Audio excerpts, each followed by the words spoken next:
horrible and dusty day in Doha, but hopefully it will be a very productive day.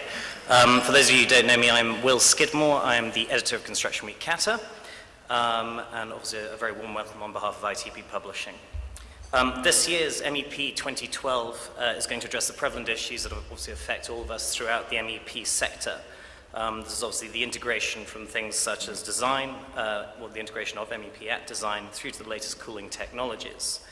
We're going to hear from the professionals who actually work right here in Doha and obviously give all of you the opportunity to be able to ask them any questions you feel are relevant and hopefully obviously push some good ideas forward on the sector. We will be having obviously a Q&A session after each of the speakers and as well as the actual Q&A sessions later this afternoon. If you have any questions, please do raise your hand and one of the organizers will come to you with a mic and we'll be able to go from there. I'd like to just thank quickly obviously our sponsors, Kimco and Wiesmann, as well as our event sponsor, HSBC. Without further ado, I think we can introduce our keynote speaker. Mr. Al-Abdulmalik holds a bachelor degree in mechanical engineering from the University of Texas and also holds an MBA degree from the University of Hull in the United Kingdom. He spent more than 15 years experience in various stages of different projects, from design and construction to project management. He's managed several projects in the oil and gas sector as well in the real estate sector. Having joined Lusail Real Estate Development Company in 2010, where he's held the position of Phase 1 Director of the Infrastructure Projects. He currently has the position of Building Projects Director and acting for the City Operation Director. Without further ado, Mr. Hamad Al-Abdulmalik. Thank you.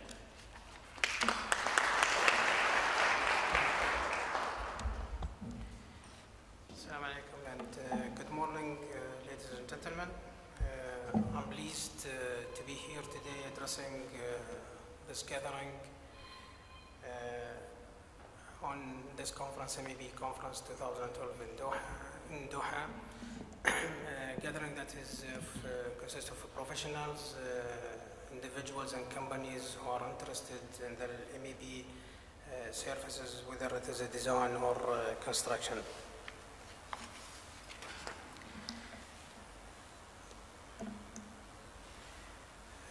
Agenda for the presentation, we'll go over a brief description or the highlight of the 5 tops lesson learned that we have acquired in the Lusail real estate development team through the overall infrastructure work that we have done so far. And I will touch on one of the lesson learned in more depth, which is the integration of the MEP or the approach that was adopted by the Lusail to develop the MEP or to help really the MEP design and during the design and then later on in the construction phase.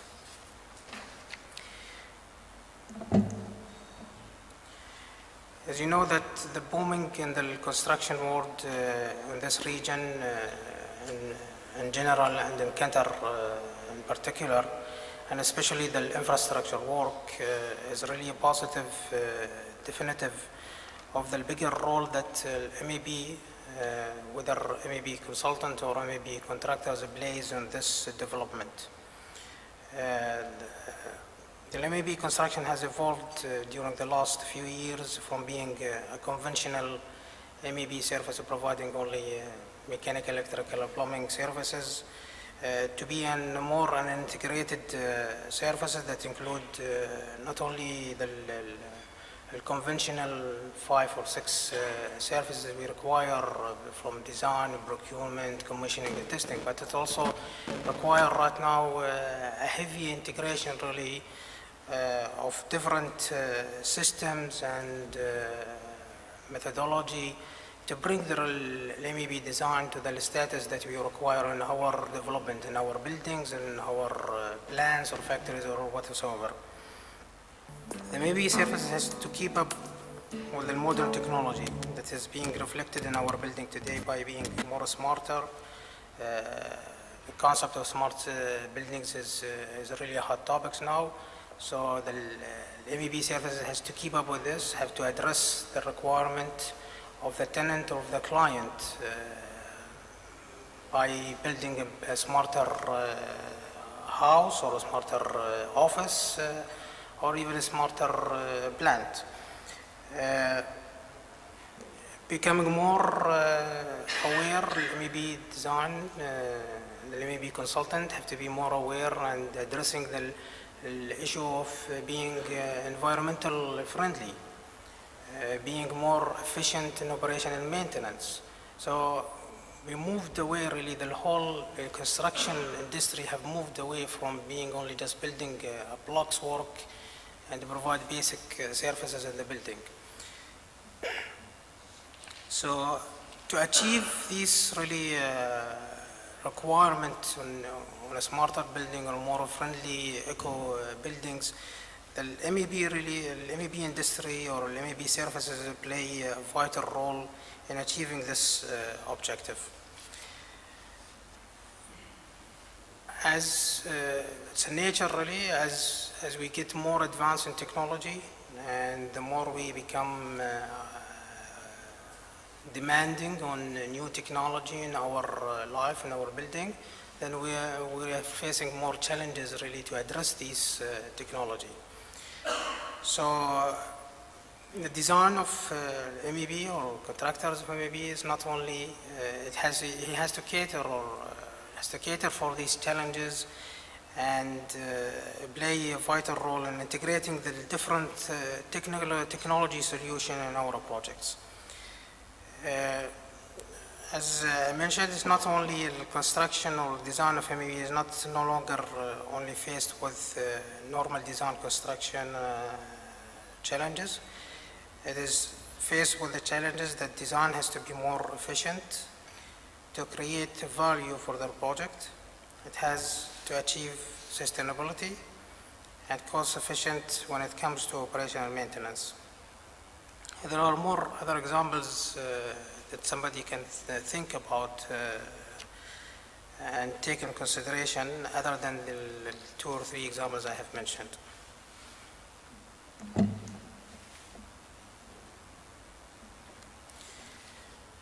As you see from the title of the presentation, I would be touching highlights on the lesson learned from Lusail city through the lesson learned and the infrastructure work that we have done so far.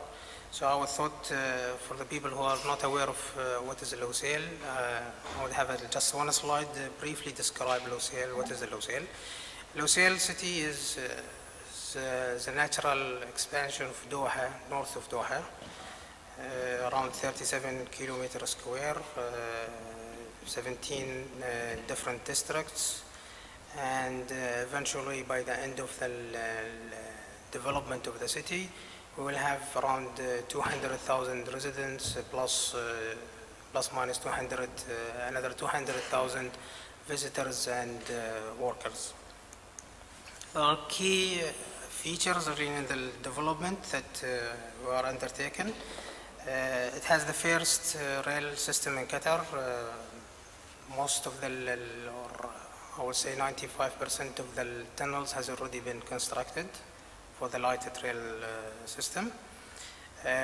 Longest district cooling network. Covering most of the high density districts in Lusail.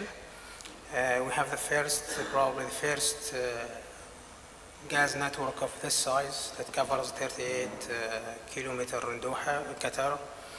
And we have adopted something which is new, really. It's not really common in Doha, but the whole utilities are installed in utility tunnel, underground utility tunnel. We're talking about 16 or 17 kilometers of tunnels.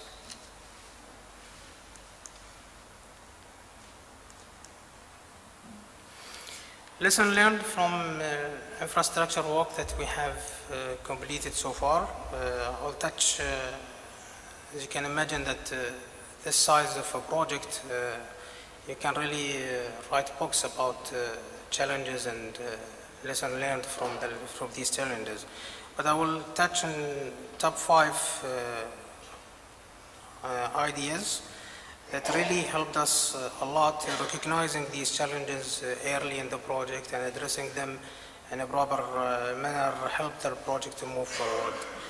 Early engagement of approval of authority, especially that Lusail, as I said, we consider it as a natural expansion of Doha city, north of Doha city. So eventually, whatever system we have is going to be integrated with the system in the country. So addressing the concern of government or governmental bodies, addressing their comments, building really the utility to their standard helps a lot really to move the project later on when we started commissioning or inspection of this facility.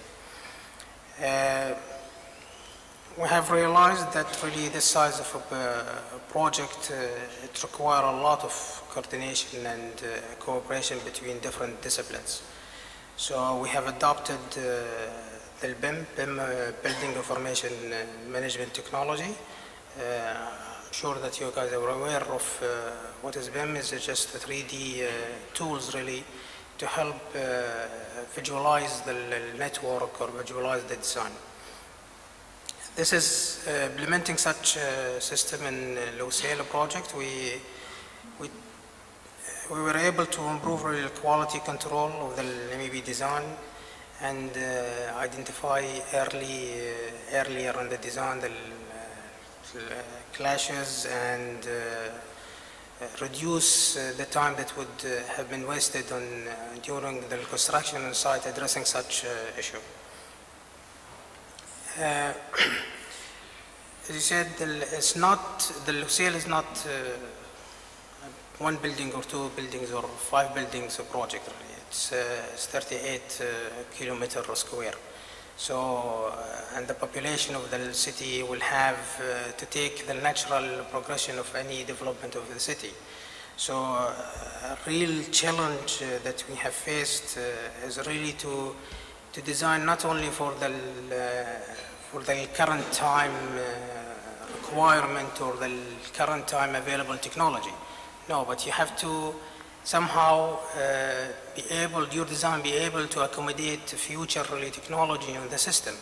So this is really, it takes a lot of effort really and time from the designer really to address and start really visualize what is going to be needed in maybe 5 years or 15 years from now.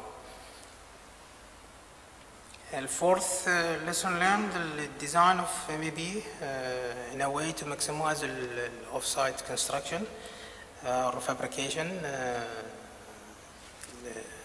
This size of a project really takes a lot of construction hours and labors to construct these the utilities on site. So if you think about, you start thinking, shifting your thinking really from the conventional construction methodology to modular style when we talk about district cooling. Instead of having really the people on site doing an 80 or 90,000 tons refrigerant plant, we're talking about modular design that comes to the site, it gets fit into the position, and you start commissioning of the unit and you start providing services.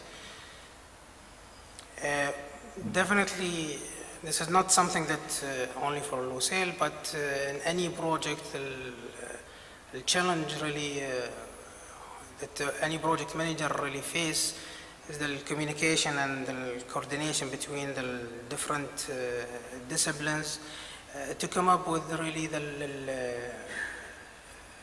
form really the problem, to understand the problem, to find a solution. As the technique of a problem solving is really half of the solution is really to address the problem or to write a description of the problem so you can move forward. Understanding the situation, understanding the problem is half of the solution.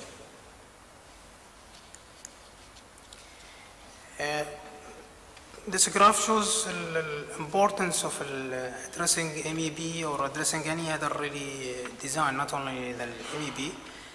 but design in general, and addressing when the right time to introduce changes or doing changes on the design. The earlier you identify such a problem, the better. It's costs you less. During design, it's only the time that the designer will spend in his table and the CAD operator will spend in his computer to change the design and develop the new solution. While when it goes to construction, then the cost of change is tremendous. You might have to do abortive work, start deconstruct some of the items that you have already spent money and time to build.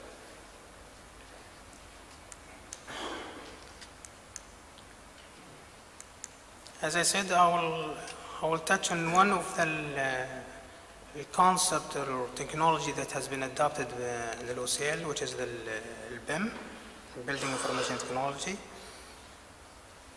As I mentioned, that the projects becomes more complex these days, so the participants in the project has to be diversified really into areas of a special, very special and specific field. So the more diversification we have and more specialization we have in a small fields, then the more really communication and coordination we require.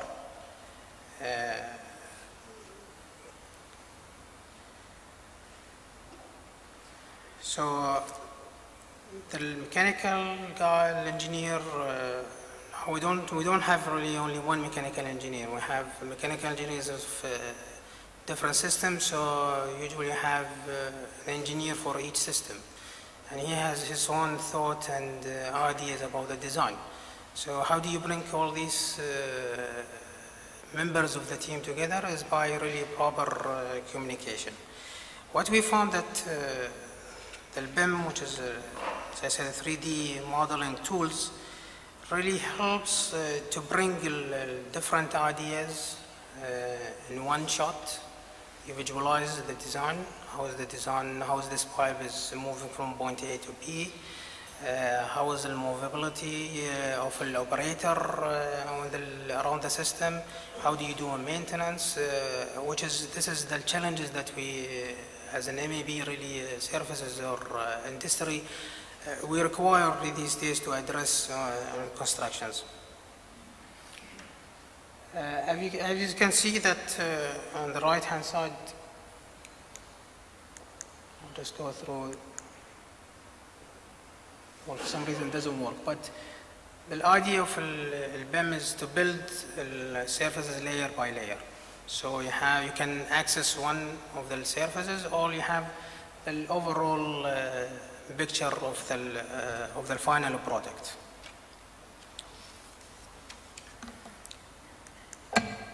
An example of what we have achieved on the design stage is a basic really identification of the clashes and resolving these clashes before it goes to the site. You can see from here on the two photos how is the clashes in the piping, between the piping and the structure, and how it has been resolved. Don't get me wrong that we still can do this in 2D, and we have been doing this for the last how many years, since the construction has been existing and the drawing has been existing. We have been doing this in 2D, and I've done this by myself really. But these tools really help and it elevate the analysis and our capability as engineers and constructors to a higher level. It makes life easier really by having such intelligent tool. And it's not only the clashes is only an example, but you can use the system to start building your plan. How is the construction work gonna start? Who's gonna start first? And for each stage, you can simulate this in the 3D model, and so you can have really a feeling of how the project is going to be constructed. Just another snapshot of the 3D and what is being constructed in reality, which represent really the 3D images.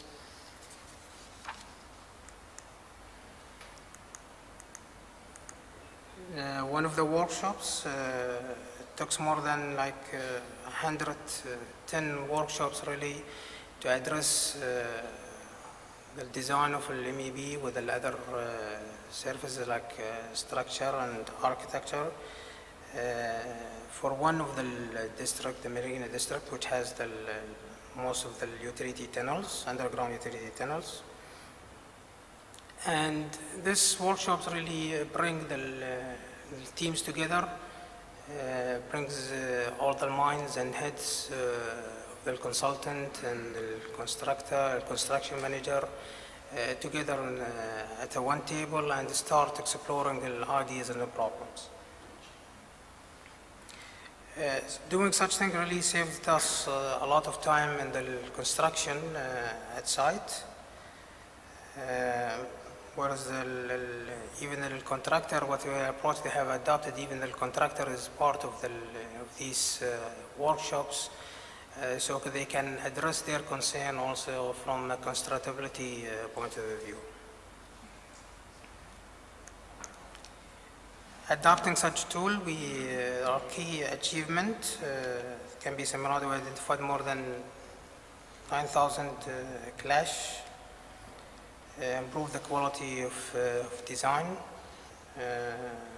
You do the 3D, and it can help you on the 2D drawings, but also it can help you on the generation of bill of quantities, it can help you in generation of specification.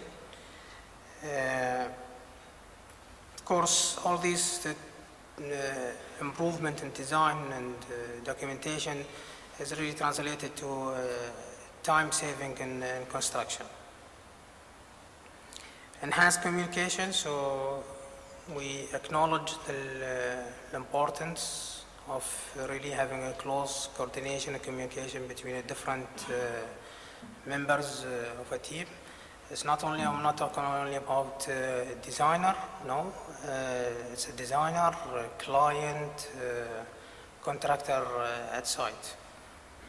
And establish a measurable process with defined quality gates. So before design goes to the site, we know we have a clear requirement, clear control gate that has to, design has to pass this gate before it goes to construction and reality.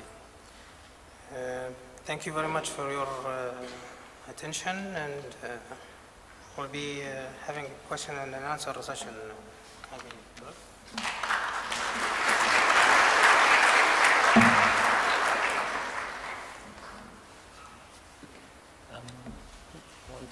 One, two.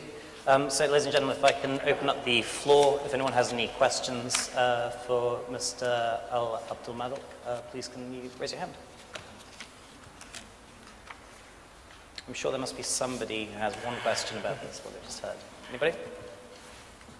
There we go. Sir, sorry, just one moment. We'll just have one of my colleagues bring you a mic. Can you just introduce yourself, your name and the company you're working with, please? Sayed from KEYNOTE. How much time did it take to complete the design for this project? Well, it's a very difficult question because you see the design of the project has been divided into packages. It's not one design for the whole city. So you have to go through the packages one by one. Each district has its own package, and it took its own time really to develop the design. So it's not only one consultant and one package that have done the design for infrastructure for the whole Lusail. Very good. Any other questions at all? As gentleman over here, please, on the far side.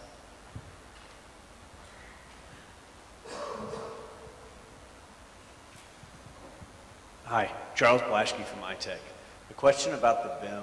Was the BIM requirement driven by the client, Lusail, or was that something that the designers did on their own that you then adopted because you saw the benefits?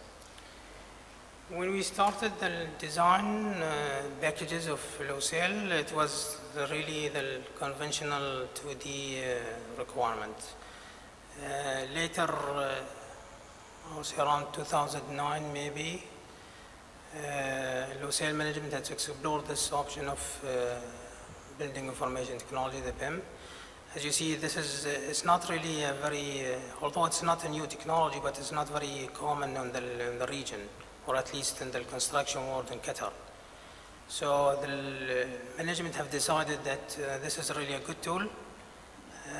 Let's take one of the packages and to be a pilot project and see the differences. And we have implemented this in a small section on utility tunnel, a cross section. The benefits that we have realized is really great. So after this small trial, we have decided, Lusail have decided that yes, the BIM is a requirement, and we have a third party who's doing really the services for us. Okay. Anybody else at all? There's a gentleman over this side, please. Sorry, Vinod has the difficulty of being our mic runner today. Thank you very much.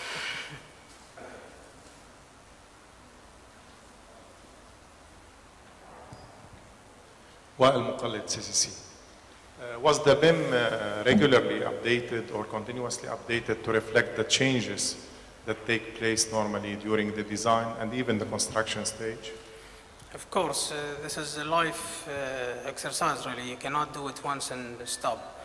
You do it once, you do the clashes, identify clashes, find a solution for it, you update the model. Any other changes that happens in the design, not only for the because of the clashes, for any other reasons, yes, the model gets updated. The idea is really to take this model to a different level. When the city gets into the operational mode, which is happening soon, we need, our intention is to utilize this model for the operation and maintenance of the city. Thank you. Okay. Is there anybody else at all? Gentleman in the third row, please.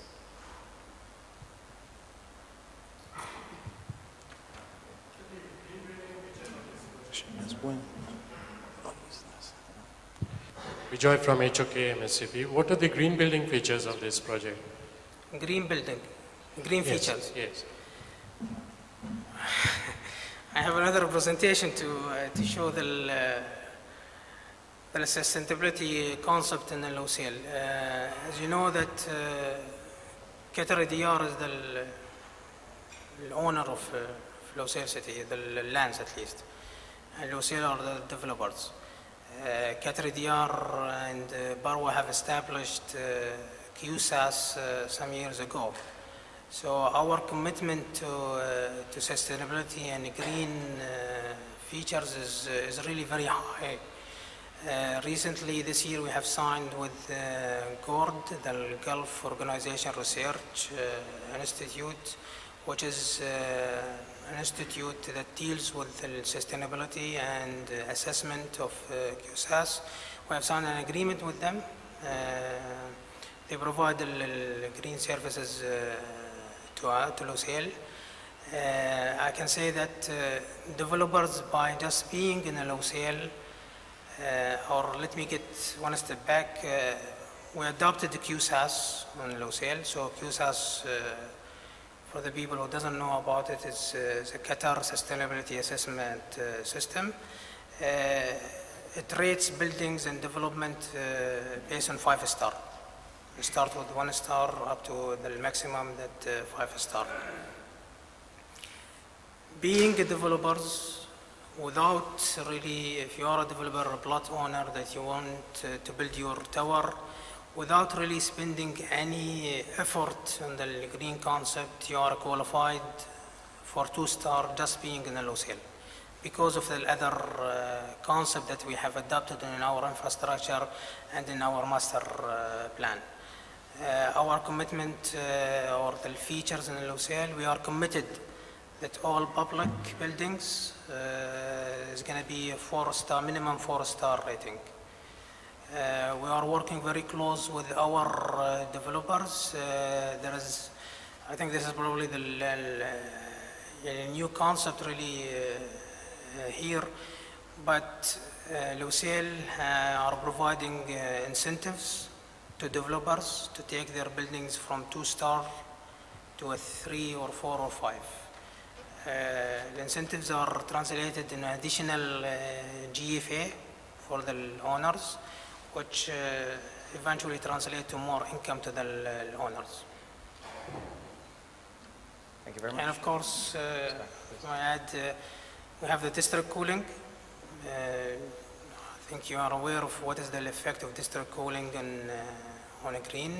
It's a more cleaner way to provide cooling. It's not only that it has effect in Lusail, but it also has an effect in the nationwide, because you require less energy really to produce, and less energy to produce is less carbon dioxide you are putting into the air.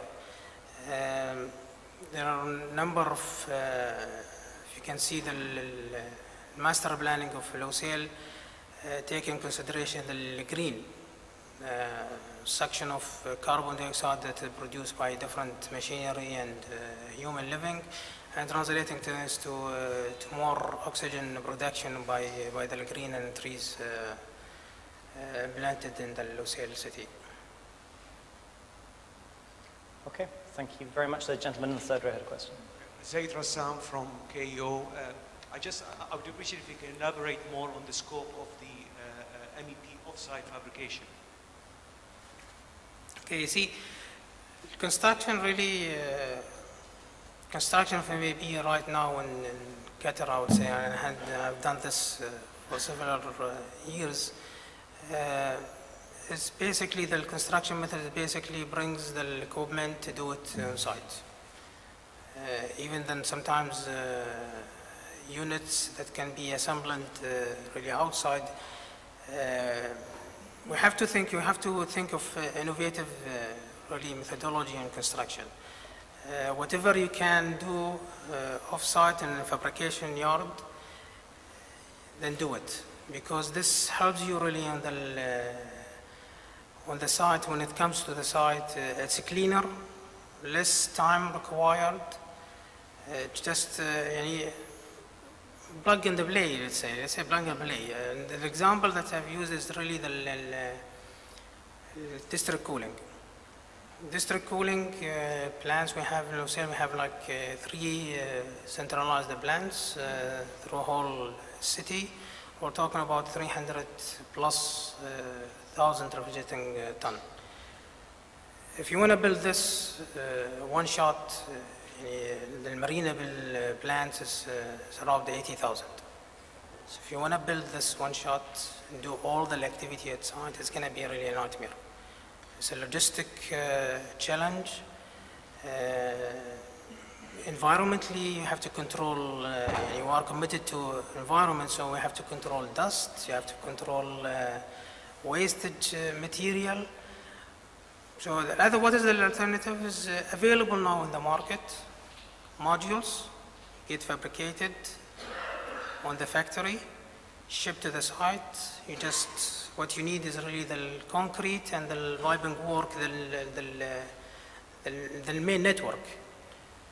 The plants, you come and just put it in the foundation, do the small piping and electrical hookup, you commission the unit, and you are good to run.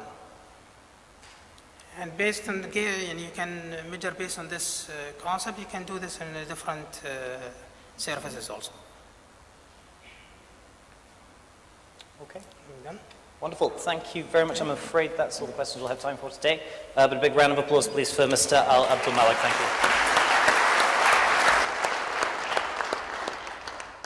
you. Our next speaker is from Atkins.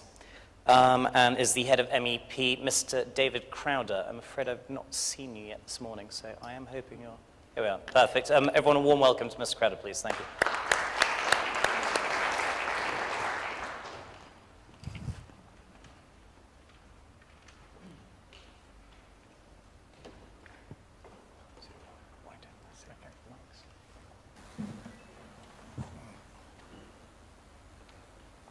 Okay, well, morning everybody. Wow, I've got some bright lights here. I should have brought my sunglasses. Morning everyone. I'm just going to do a quick talk about, well, it says station cooling. Actually, it's about Metro MEP systems. But anyway, bear with me. We'll run through this. Okay?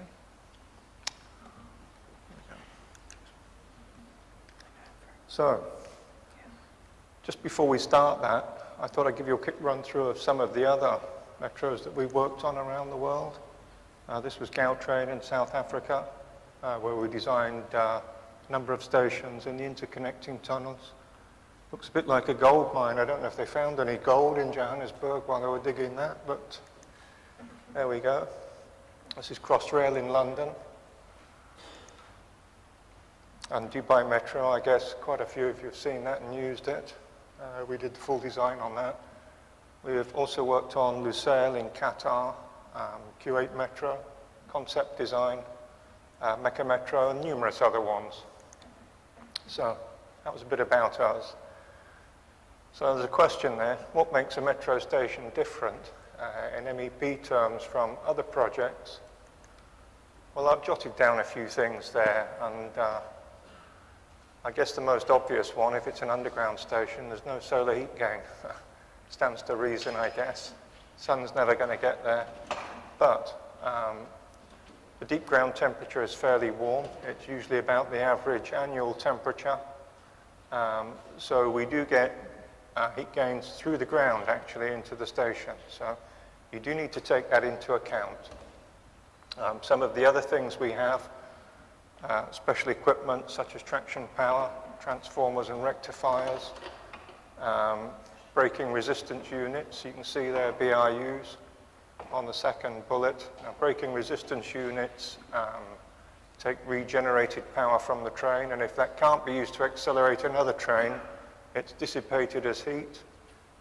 These things work at about 400 degrees centigrade, so they're a bit special. Tunnel cooling is another one. I think in most places in the Middle East, a metro system's going to need a cooling system. The air temperature outside is 45, 46 degrees C in the summer. The tunnels need to be maintained at below 55 degrees C to keep the train air conditioners working. So there's an awful lot of heat put into the tunnel from the train itself, from traction motors, braking, and the air conditioning units. So tunnel cooling is pretty much an essential. We have to allow for train signaling and control equipment rooms. They're quite big and numerous in the station. And there's a high percentage of back-of-house areas on some of the stations I mentioned earlier on. It's typically around 4,600 square meters back-of-house MEP-type rooms. So there's a drawing of one of our projects. The pink-colored areas are the platforms, so that's public area. Everything else you can see on that drawing. The upper one is the platform level drawing. The lower drawing there is the intermediate, which is a plant level. So you can see there, there's not an awful lot of public area compared to back-of-house plant room areas. And that's the concourse area. That's what you go down to when you first go into the station. Again, the pink is the area for the public, and the other colors are back-of-house rooms of various types. So the percentage of back-of-house area to front-of-house area is quite high. 65 or 70% of the station area is back-of-house area. So we'll move on to mechanical systems. A couple of points there, UPS and OTE. A couple of acronyms that the rail industry love using. It's pretty simple. UPS is under platform supply. OTE is over-track exhaust, usually included on the station. So when the train stops, it has its own ventilation system while it's sitting at the platform. That removes heat at source. chilled water generation.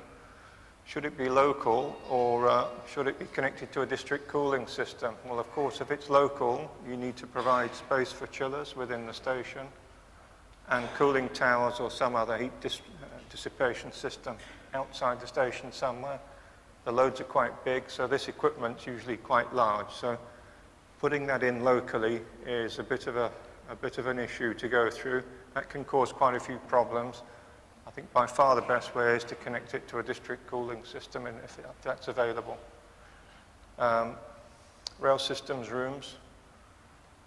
We need to keep that equipment cool, because if those rooms get too warm, the train control system can start failing, the signaling system can start failing, so it's absolutely essential that they're kept cool.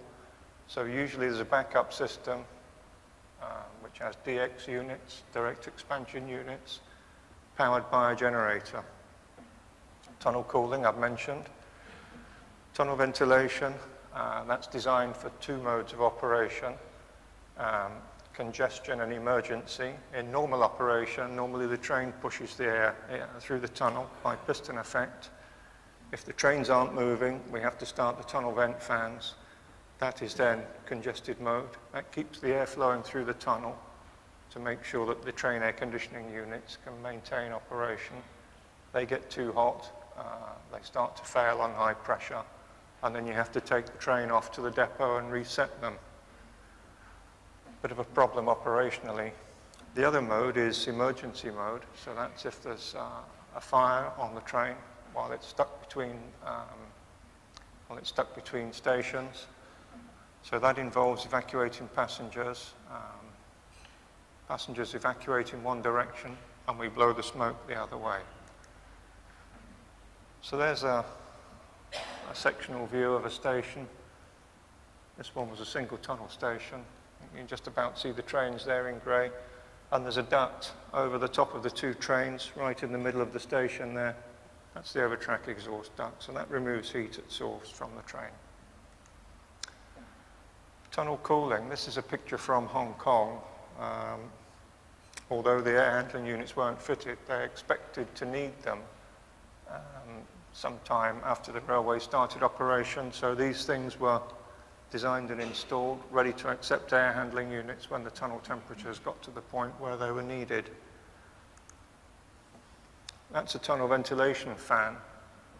You can see there's some large attenuators on either end, big splatter rounds, and a fairly big fan. They're usually 2 meters diameter. The attenuators 4 to 5 meters long, and they're usually about 4 meters by 4 meters in section. There's a picture of one to give you an idea of the scale. If you look closely, you can just about see somebody hiding behind it. You can just spot his legs in the middle there. So, you know, these things are as big or bigger than a person standing next to them. And there you can see the transition pieces, usually made in 6mm thick plate to be fire resistant. So it's big stuff. And what you can't see on the photograph there is the two attenuators on either end. And that is a large motorized fire and smoke damper used to control airflow in the tunnel vent system. So why do we want to control the airflow direction? Well, here's a diagram. It's a small train, this. They're usually a bit bigger than this, but there we go. So there's a fire on the train, and you can see there that we're blowing fresh air in one end. Follow the arrows, and we're extracting smoke at the other end of that tunnel section. So if the fire was at the other end of the train, we reverse the airflow. So all the fans are reversible. They're all controlled from a central control room. So that's why we need to do that. Electrical services, well, there's a few specials there as well. The station's usually fed from a ring main system along the trackway, 11 kV or 33 kV. That's then fed into the station. Traction power substation at one end, and the low voltage power substation at the other end of the station. The traction power includes large rectifiers. That's then fed back onto the track to power the trains. For the station low voltage systems, we split them into normal and essential loads. Obviously, essential loads are what it says. That's stuff that must be kept going, so if there's some problem with the power supply, we keep those going as long as we can. There are fire-rated cables for the smoke exhaust fans, which I showed you earlier. They have to keep going come what may. The generator is usually included somewhere in the system to provide power supply for the tunnel ventilation fans. We must have those working at all times. And that also provides power for the station and rail control systems. They're also backed by a UPS, usually of 2 hours duration. There's a whole load of systems that we have to provide power for, LV power for rail systems. So there's a lot of coordination in all of this, gathering this information, making sure that all of these systems and equipment are properly fed with power. And again, at the bottom there's a UPS for the rail systems equipment. Well, I couldn't find many pictures to show you of electrical equipment. Cable trays, I don't know. So anyway, there's a panel, main LV panel. So a lot of these are quite big because we've got many systems in the station, and you know, we've had a problem on some of our stations with the rooms not being big enough to accommodate these. I don't know what electrical engineers do, but they seem to start with one load and it gradually becomes a much bigger one as the design progresses. So it's good to leave plenty of space in your station planning to allow for growth of the LV distribution system. Fire and life safety, well, we've covered a bit of that with tunnel vent. These are some of the codes that we'd use. The NFPA code seems to predominate in the Middle East. NFPA 130 is the code for underground railways. That cross-refers to lots of other codes, such as the ones for sprinkler systems, fire alarms, and so on. We also have to follow local codes and standards wherever the railway is being built. Saudi, Qatar, UAE, wherever. I'll put a question mark on the next bullet. Sprinklers in the concourse and platforms. Some authorities like to have sprinklers, but one of the things we know that sprinklers do is cool the smoke, and one of the principles we try and follow with smoke exhaust is to keep the smoke hot and buoyant. That then fills up a smoke reservoir, and it can be extracted at that point, leaving the lower levels clear of smoke where people can evacuate.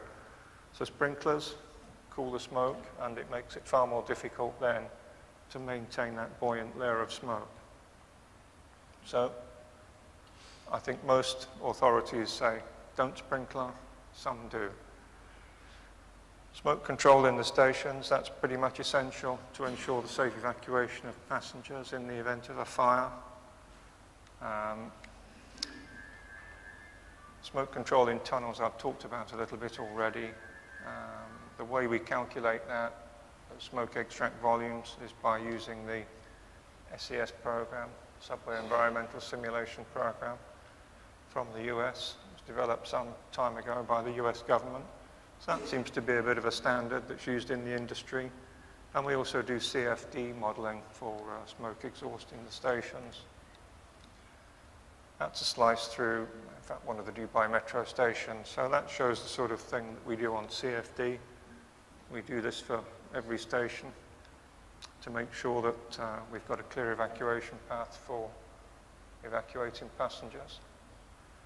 So the criteria there, there's three. There's temperature. There's a maximum temperature that you need to achieve for escaping passengers.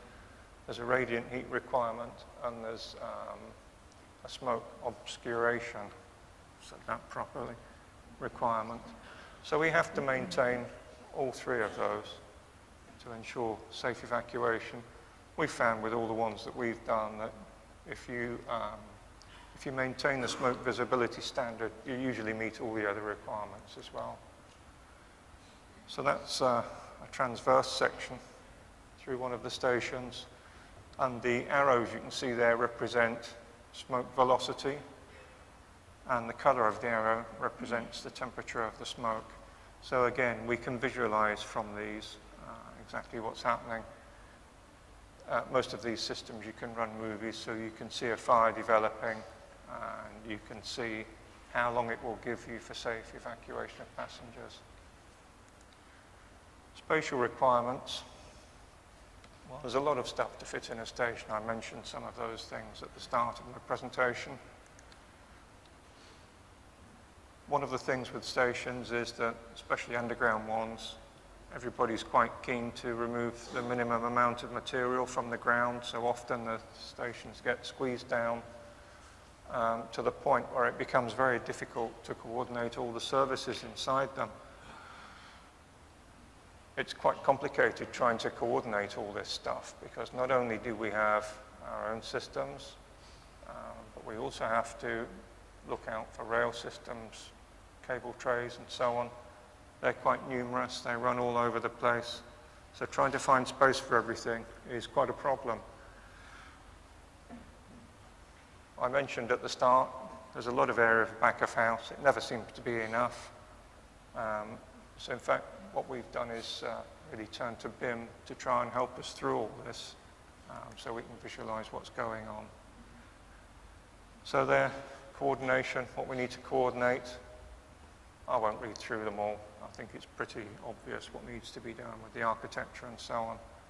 Structures, rail systems. I've already mentioned that the box size is often restricted. It's usually very disruptive to dig a big hole in the middle of the city and build a station in it. You've got to divert traffic and so on. So there's a lot of pressure to make everything as small as we can make it. The rail systems, as I said, there's many cables run all over the place from one end to the other. Trying to fit them in with everything else can be a bit of a problem. And it's often quite a negotiation with the rail systems people to say, well, we don't think it should go there, we think it should go here. And of course, you can imagine the result of that, often protracted negotiations on where things are going to be routed. 2D drawings, we've tried doing coordination with 2D drawings. It's a bit of a pain, and it's not been that successful, to be honest. That was the result of a job I worked on in Hong Kong 15, 18 years ago. That's a back of house corridor, and I think this really illustrates some of the things I've been saying. That was actually 6 meters from slab to slab, and I think you can see from that it's almost impossible to get a cigarette paper up between all those services there. I don't know how the guys installed this, but that's the sort of thing we end up faced with. Combined services drawings show all these services. We need to include, obviously, the station architecture, structures, rail systems, all the MEP systems, and then try and make it all fit. All that gets put together on a single drawing. That's the result of combining all those services. It's a very complicated 2D drawing. It's almost impossible to see what's happening from that. That's a section from the same area. So really, to make sense of it, you need to look at the plan and the section at the same time. Often even the guys on site don't understand these and things get put in the wrong place. So we've moved on to BIM quite a few years back, and this is a BIM model of one of the stations. I think this was Dubai Metro. Much easier, we can turn it around, zoom in, and we found that when the guys on site see these, they often come into the site office and say, oh, can you zoom in on a certain area? Can we see what's going on? Which service goes above which, and so on. So they can work it out much more easily than trying to use 2D drawings. So just a summary then. Station box. It's always smaller than we would like it as MEP engineers. Fact of life, I think. We have to live with that. The MEP work is part of a multidisciplinary design. We need to work with other professionals, particularly on the rail systems side. We certainly need to integrate it all together. Often falls to the MEP engineer to integrate those services and coordinate them. We need to accommodate very big tunnel ventilation systems. You saw the picture of the fan earlier on. We really need to do accurate coordination, because if you get this wrong, it seems to be a never-ending job chasing your tail, trying to put right problems. You know, you can lose your shirt on that. 2D drawings don't really show the whole story, so really it's essential to do your design work in a 3D environment such as BIM. Okay, thanks everybody. Well, ladies and gentlemen, thank you very much, David Crowder. Yeah, we have just 5 minutes for questions for David, so if you'd like to raise your hand, anyone who has a question on. Gentleman down here, please, on the right side.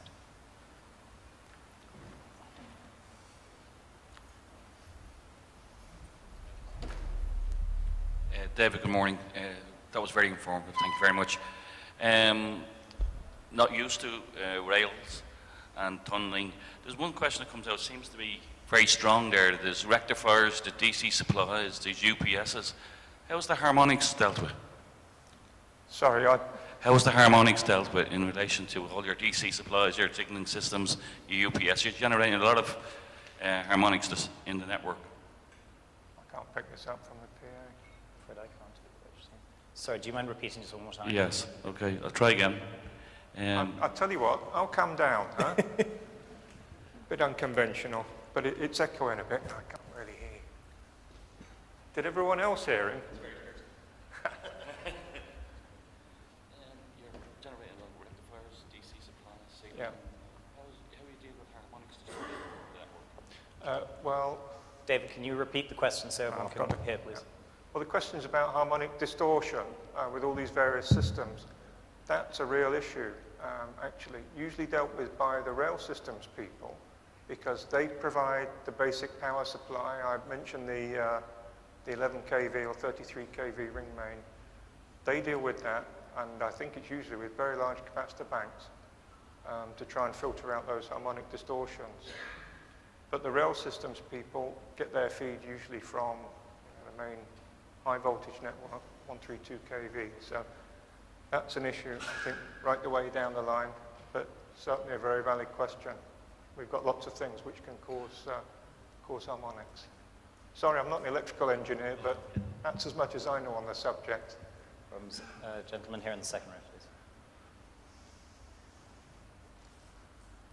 please. Bijoy from HOK MSCB.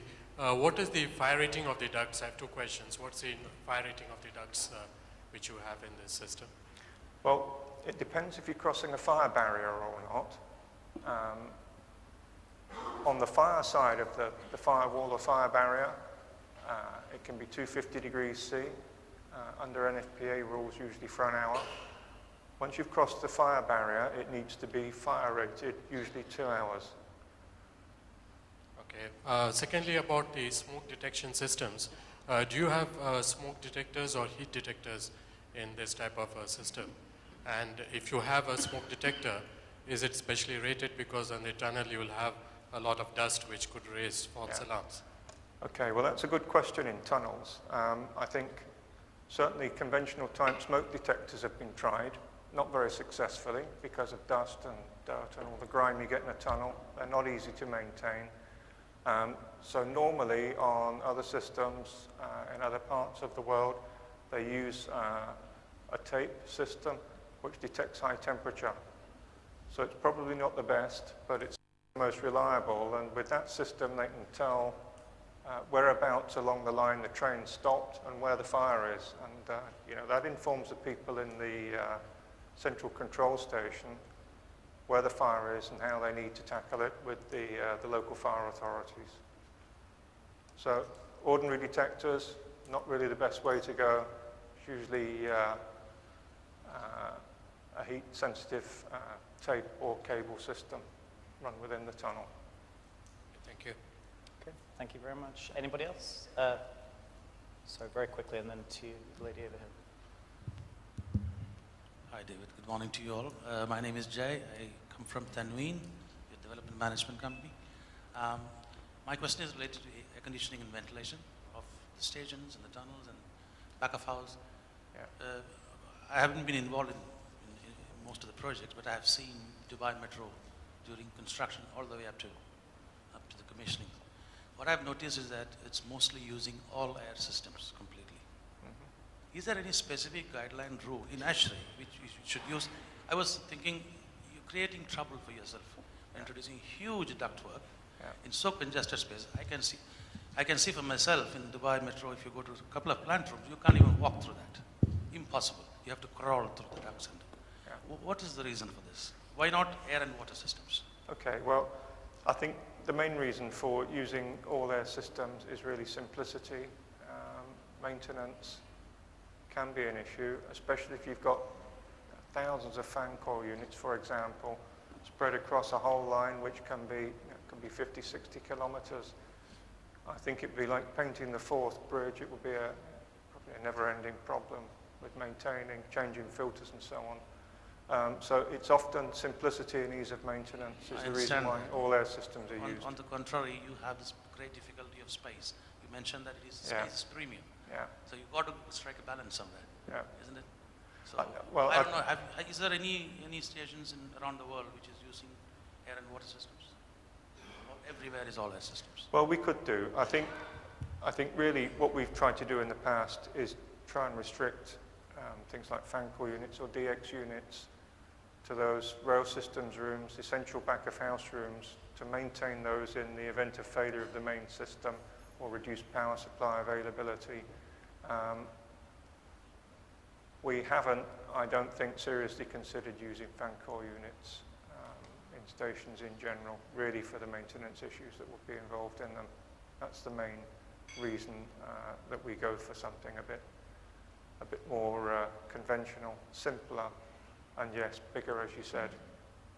If that's the case, what would be the rough approximate percentage of MEP service space of the total area of the station? That's a good question. It should probably be about 50% of the station floor area, I would say. Something like that, including the tunnel vent. I think, as the design progresses, I guess people who have designed jobs in the past will know what I'm talking about.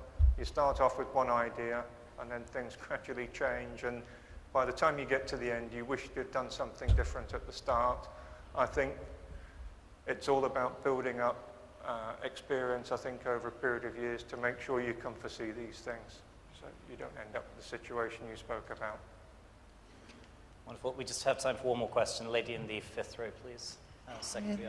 Good morning. Lamia Dakhli from Tajban. I have a question regarding